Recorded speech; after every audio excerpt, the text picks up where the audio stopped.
So guys, in my time reporting, this is probably one of the most harrowing cases I've ever had to go through. I'll put the link in the description below when I originally reported on it. But a woman and her partner have each been sentenced to 39 years in prison for the horrific murder of a 15-year-old boy, Sebastian Kalinowski. Agnieszka Kalinowska, who's 36, and Andrzej Latsuewski, who's 38, were convicted at Leeds Crown Court back in July of murdering Sebastian at their home in Huddersfield in a prolonged campaign of physical abuse amounting to torture. Sebastian died after contracting sepsis brought on by the injuries from hundreds of punches, kicks, whippings and stabbings over several months. Though they were not given a whole life term, the judge, Mrs. Justice Lambert, said the sentence may be equivalent as the pair would be in their late 70s when eligible for release. The judge also issued each of them with a 9-year child cruelty sentence to run concurrently with their murder sentences. Sentencing Andres, she said, "There are times when it seemed to me that you had lost awareness that you were actually hitting a human being and not your punch bag." So video footage captured by cameras showed Andres had installed in their home in order to control Sebastian. It showed prolonged beatings with the teenager crying and screaming. Sebastian was also stabbed with a needle multiple times by his mother and his stepdad. The boy was forced to do exercises such as push-ups and to sit facing the wall for hours. The footage also captured Andrzej, who used steroids, parading around the house and looking at himself in the mirror between assaults, while his mother sat watching TV. Other evidence shown to the court included text messages where his mother asked the stepdad to come back and beat the shit out of Sebastian. The pair also discussed how to torture him without leaving marks on his body. Guys, I just don't know how people do this. Rest in peace, Sebastian. So Sebastian's life ended in Huddersfield, but it began in Poland. He was born only in 2006. He spent his early years living with his father in a town south of Gdansk. Sebastian's mother left when he was around 3 years old and subsequently travelled to the UK. The remainder of Sebastian's family, including his natural father, continued to live in Poland. A family member said, when Sebastian's mother took him to England, everyone thought it would be for the better for Sebastian when he moved to start a new life with his mother and her partner, the stepdad. Instead, it was a move which would ultimately cost the teenager everything. Sebastian's mother and stepdad, who had been together for a decade by the time Sebastian arrived, had moved across Yorkshire before settling in Huddersfield, and they both worked in a nearby takeaway. A friend had described his mother as smitten with her son, but she said that he often lied. The boy went to school at North Huddersfield Trust School, where he became known to staff as a quiet but pleasant pupil. He was described as a model student who was always smartly dressed and would always smile. He betrayed no sign of the unspeakable mistreatment he was suffering with increasing frequency behind closed doors. His stepdad and his mum both attended a martial arts gym in Huddersfield where they practiced Thai boxing. They had little other social contact, but a family friend told the earlier part of the trial back in July that Sebastian appeared to be an inconvenience to his stepfather and that he said he lacked respect for his mother, who was too soft on him. The stepdad was obsessed with bodybuilding, using steroids to boost his size and working out on a punch bag in the garden of his home. There was videos that were released on social media showing him practicing powerful punches and kicks with a sparring partner. They were techniques he would later use on Sebastian. The mum and stepdad installed CCTV cameras inside their home. The prosecution suggested the system was rigged up partly to allow the couple to monitor Sebastian's every move, but the recordings also caught a graphic detail of their breathtaking cruelty. The stepdad also filmed some of the abuse on his phone. In one such video, taken last year and shown to the jury, he was shown interrogating Sebastian about whether he had been in the basement at the property. He could be heard yelling expletives at Sebastian, who appeared terrified. Sebastian could be seen dragged out of view and heard crying and screaming as he was hit with a spindle. There was other video footage which was shown to the court. The stepdad could be seen punching and kicking Sebastian. On occasions, he exerted himself to such an extent that he could be seen sweating heavily and panting. The assaults took place with growing regularity, but escalated significantly when Sebastian left school back in the summer, July 2021.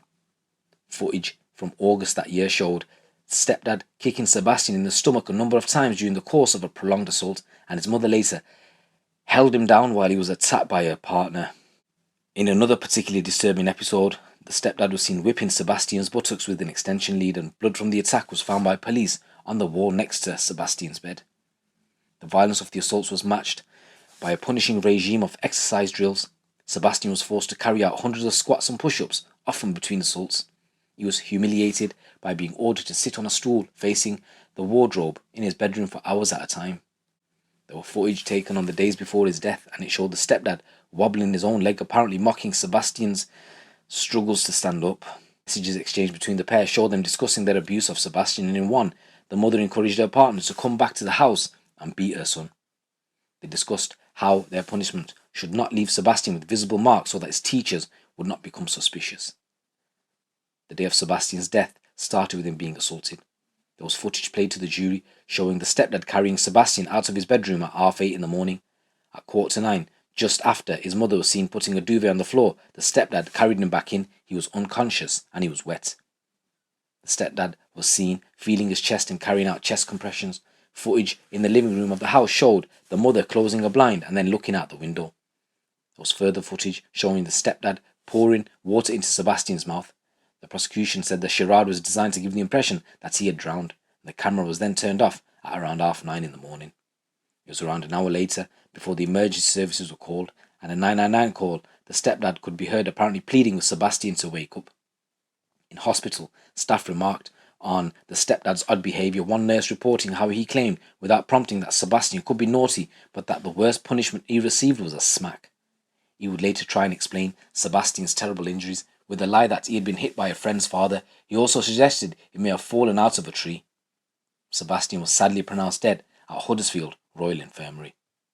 A pathologist's report revealed the full extent of the teenager's suffering. He had 81 injuries, including the 23 untreated rib fractures that led to the infection that caused his death. During the evidence at trial, both the mother and stepdad eventually admitted punishing Sebastian for alleged misbehaviour included unfounded claims that he would play truant from school and that he was a liar. In their defence statements, they both claimed they believed the punishments were reasonable chastisements. But as it was plain for everyone to see who witnessed the harrowing evidence inside the courtroom, Sebastian's abuse went far beyond what any parent might consider reasonable. The prosecution's description of the couple's behaviour as torture was difficult to disagree with. It took the jury less than 3.5 hours to reach their unanimous guilty verdicts. Jurors were told by the judge that they had gone beyond the call of duty as she formally discharged them from having to serve on the jury again.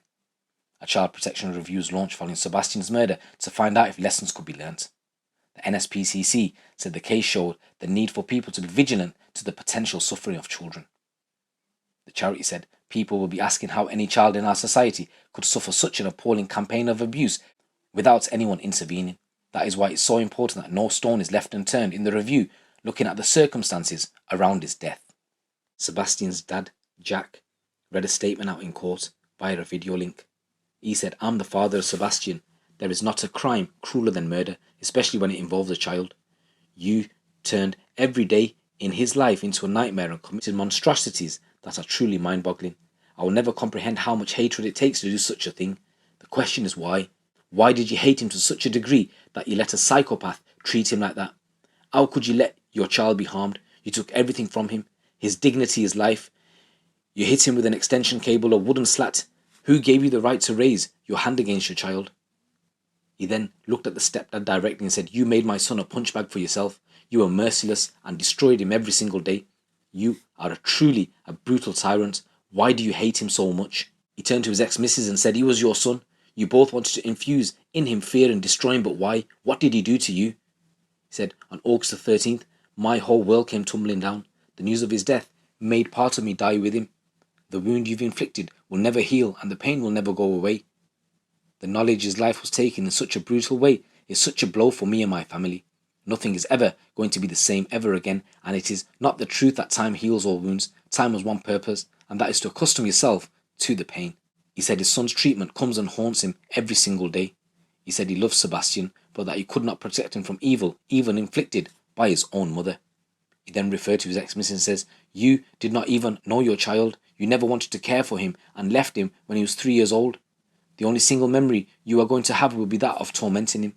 You never asked how is he getting on with school. You never knew his childhood dreams. You never saw him grow up or develop because you decided to end his life in such brutal fashion. What kind of mother are you, inflicting this suffering? The only experience he's had of his mother was when he was 11 and you gave him 3 lollipops. That is how You were remembered by your son. The fact you abandoned him, came to hate your child so much, you were offered the chance of your child's life, but you repaid him with hostility. And he turned to the stepdad and said, what type of sick man is capable of doing such harm to a child? He said Sebastian was craving for love, attention. How can you be such ruthless monsters without an ounce of humane feeling? The crime you committed on my son, the crime you did to him. I hate you. I hate you. He says, I hope justice pays you. We are not going to forgive ourselves. We let Sebastian live with you. We are to blame. The family, the court that allowed your parental rights will be reinstated. We have failed him. This is the part that got me, guys, because he says, I have the picture of how you manhandled him, the picture of torturing him with smiles on your faces. Every time I think of it, when I stand before his grave, this is the picture I will have to see before my eyes. Guys, an innocent young boy's life cut short for no reason whatsoever. It's your boy GT. Keep it locked, keep it real. In this case, there are a number of powerful aggravating factors. 1. Sebastian's vulnerability. Sebastian was a young teenage boy who spoke little, if any, English. He had neither friends nor allies in this country. Sebastian was wholly dependent upon you both for his well-being. He attended school where he encountered teachers who were committed and who were interested in him. But these events took place during the time of COVID, and there was for that reason little continuity of attendance. 2. The abuse of the relationship of trust, which should have existed between mother and child and stepfather and child. 3. The length of the abuse, starting at the very latest in January 2021 and continuing until his death. 4.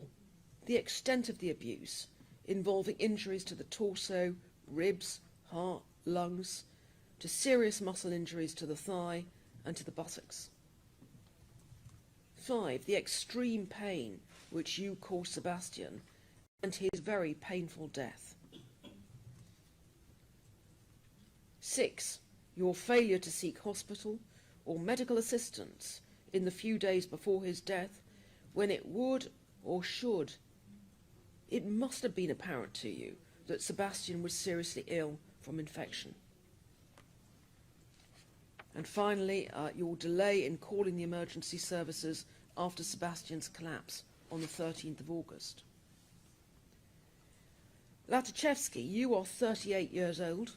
Kalinowska, you are 36 years old. Neither of you has in reality any mitigation.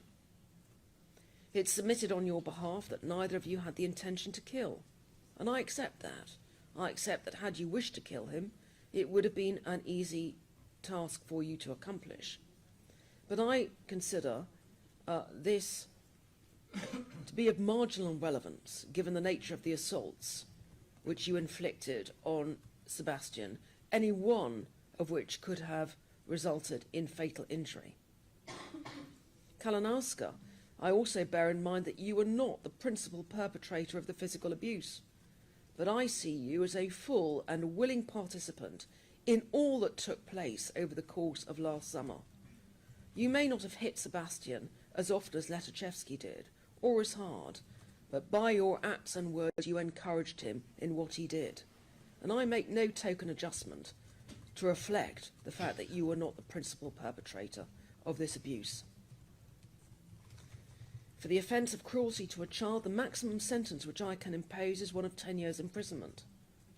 The sentence which I impose in respect of this offence will be served concurrently. I am told that you have both served 444 days on remand, and that will be taken into account in calculating the term of imprisonment which you will each serve. If that figure is inaccurate, then it can be dealt with administratively. The victim surcharge will apply. Latuszewski and Kalinowska, please stand up.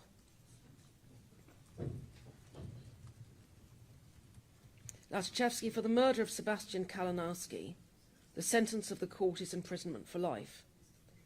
I set the minimum term at 39 years. For the offence of cruelty to a child, the sentence is one of 9 years. Kalinowska, for the murder of your son, Sebastian Kalinowski, the sentence of the court is imprisonment for life. I set the minimum term at 39 years. For the offence of cruelty to a child, the sentence is one of 9 years. Thank you, dock officers.